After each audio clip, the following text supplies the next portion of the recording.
Halo anak-anak hebat SMA Juanda dan Pasar. Apa kabar kalian pada pagi hari ini?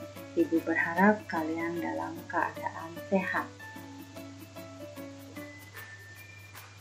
Kembali pada mata pelajaran kimia kelas 11. Topik kita pada hari ini adalah laju reaksi. Coba kalian bandingkan peristiwa berikut. Yang pertama adalah besi berkarat, yang kedua adalah petasan. Manakah yang lebih cepat berlangsung? Dari kedua fenomena tersebut, kalian akan mengetahui bahwa reaksi ada yang berlangsung lambat dan ada reaksi yang berlangsung cepat. Tahukah kalian berapa kecepatan reaksi tersebut? Kalian dapat mengetahuinya dengan mengukur waktu yang dibutuhkan oleh kedua fenomena tersebut ketika bereaksi. Nah, tujuan pembelajaran kita pada hari ini adalah yang pertama, kalian mampu memahami pengurangan dan penambahan laju. Yang kedua, kalian mampu menuliskan persamaan laju reaksi. Yang ketiga, kalian mampu menghubungkan laju reaksi reaktan dengan produk. Kita mulai dari definisi laju reaksi.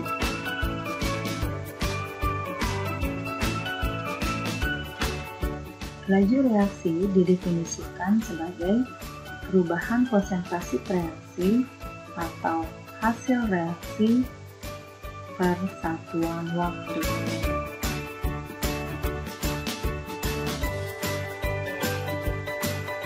Perhatikan persamaan reaksi berikut. Apa yang kalian definisikan dari persamaan tersebut?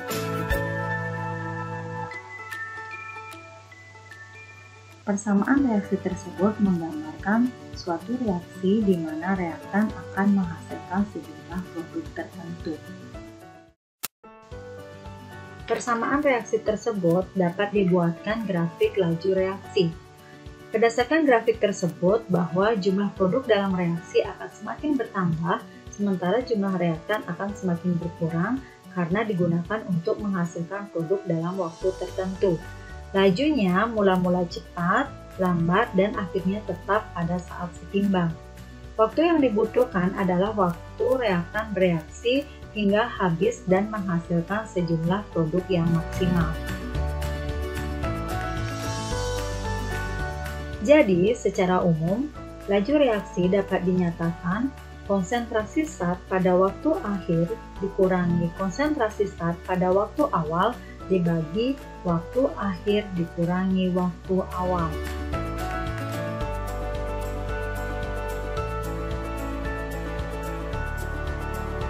Jadi, laju reaksi dirumuskan perubahan konsentrasi zat per perubahan waktu.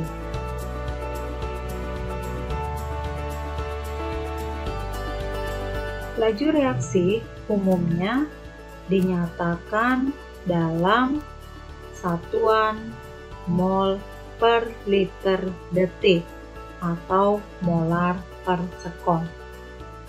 Berdasarkan rumusannya, dapat diketahui laju reaksi atau reaktan bertanda negatif dan laju produk bertanda positif. Hal ini disebabkan pada reaksi atau reaktan, konsentrasi awal jauh lebih besar daripada konsentrasi akhir, sehingga perubahan konsentrasi reaksi didapatkan dengan hasil yang negatif atau berkurang reaksinya. Sementara pada produk, konsentrasi awal masih dapat dikatakan belum ada karena belum terbentuknya produknya. Namun, setelah reaksi, konsentrasi produknya akan semakin besar sehingga perubahan konsentrasi produk diperoleh hasil yang positif atau bertambah produknya.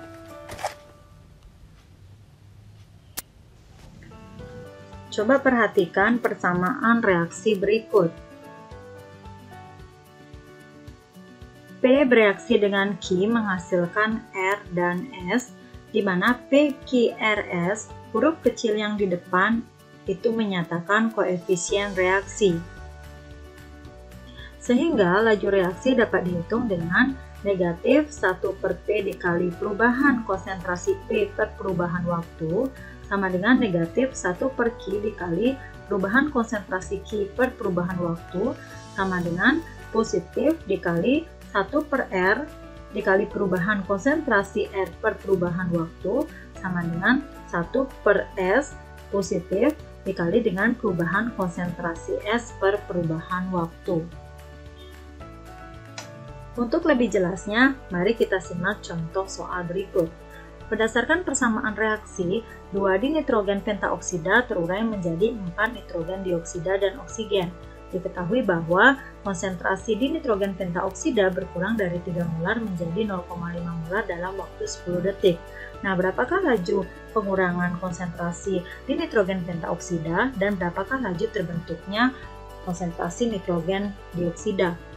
Pertama, kita buat terlebih dahulu diketahui, yaitu konsentrasi awal dari dinitrogen pentaoksida adalah 3 molar dan akhir adalah 0,5 molar. Jadi untuk menjawab soal ini, pertama kita cari terlebih dahulu perubahan konsentrasi dinitrogen pentaoksida adalah 3 dikurangi 5 molar yaitu 2,5 molar. Selanjutnya kita masukkan ke dalam rumus. Laju dari dinitrogen pentaoksida adalah negatif perubahan konsentrasi dinitrogen pentaoksida dibagi perubahan waktu. Diperoleh laju dari dinitrogen pentaoksida adalah 2,5 molar per 10, yaitu 0,25 molar per detik.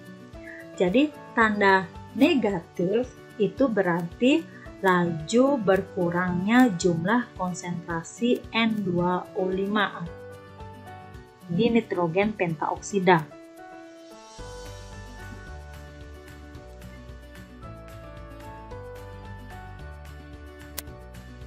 Untuk mencari laju pembentukan dari nitrogen dioksida, itu berdasarkan perbandingan koefisien dari NO2 dengan koefisien N2O5. Jadi koefisien dari NO2 itu adalah 4 dan koefisien dari N2O5 itu adalah 2. Nah, jadi bisa kita hitung dari negatif 1/2 dikali laju N2O5 sama dengan positif 1/4 dikali laju NO2. Jadi laju NO2 itu bisa kita dapatkan dengan 0,25 molar per detik per 2 dikali 4. Jadi laju NO2-nya adalah 0,5 molar per detik. Jadi laju dari NO2 itu bisa langsung kita cari dengan perbandingan koefisien NO2 dengan koefisien N2O5 dikali laju N2O5, yaitu 4/2 dikali 0,25 molar per sekon. Jadi diperoleh 0,5 molar per sekon. Untuk menguji pemahaman kalian, silakan kalian kerjakan satu soal berikut.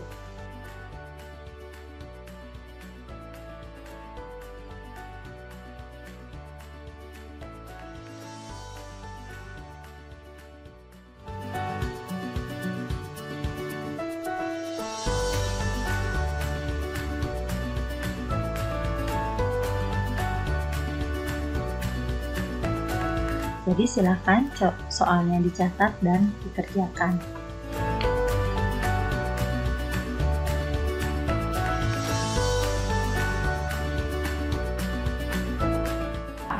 Selamat mengerjakan tugas, jaga kesehatan, tetap di rumah, dan apabila terpaksa keluar rumah, jangan lupa gunakan masker. Salam Kimia Lisa.